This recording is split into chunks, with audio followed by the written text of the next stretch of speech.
নমস্কার বন্ধুরা, শুভ সকাল। এখানে গাছগুলোতে এখনও জল দিতে বাকি আছে। জল দিয়ে সকালবেলা চা আর মুড়ি, সবজির স্যালাড বানিয়েছি আর আলু ভাজা বানাচ্ছি।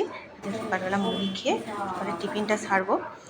ফ্রিজের মধ্যে মেথি শাকগুলো ছিল, মেথি শাকগুলো ফ্রিজ থেকে বার করলাম আর সোয়াবিনের ঝোল বানাবো। এখানে সোয়াবিন বার করা আছে, সোয়াবিনের আলু দিয়ে ঝোল করব। ভাত রান্না করার জন্য এখন চাল ধুয়ে নিই।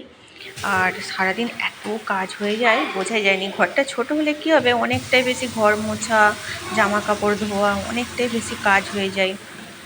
তাই সময়টা বোঝাই যায় না, কোথা দিয়ে সময়টা যে চলে যায়।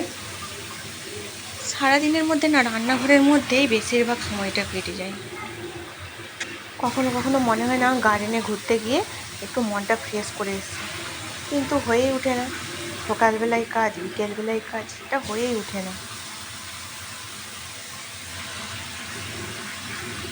আমি তো কেনা চালের ভাত করি, তাই একটু চাল ভালো করে ধুয়েই নিতে হয়, কারণ দোকানে যখন চালগুলো বিক্রি করে সেই চালের মধ্যে যাতে না পোকা হয়, অনেক রকম ওষুধ দেওয়া থাকে। তাই একটু ভালো করে ধুয়ে নেওয়াই ভালো চাল। সোয়াবিনটা না রান্না করার আগে এই গরম জলের মধ্যে একটু ফুটিয়ে নেবো, তাই এই গ্যাসের মধ্যে জল বসিয়ে রেখেছিলাম, এখন ফুটে উঠেছে। সোয়াবিনগুলো দিয়ে দিই।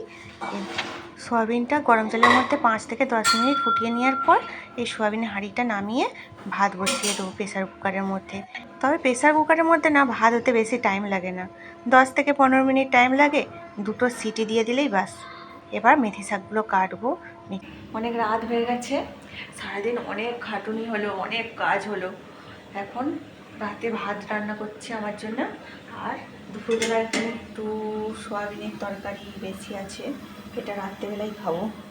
সোয়াবিনের তরকারির সাথে ডিমের অমলেট বানাবো, তাই ডিমটা ভেজে নিচ্ছি। এখানে ডিমের মধ্যে পেঁয়াজ দিই। প্রেসার কুকারে ভাত হচ্ছে না, ভাতের সিটি পড়ছে। এখন যাই, রাত্রেবেলা খাওয়া দাওয়া করে ঘুমিয়ে পড়ি। বন্ধুরা, আবার কাল সকালে কথা হবে। আজকের মতো টাটা, গুড নাইট।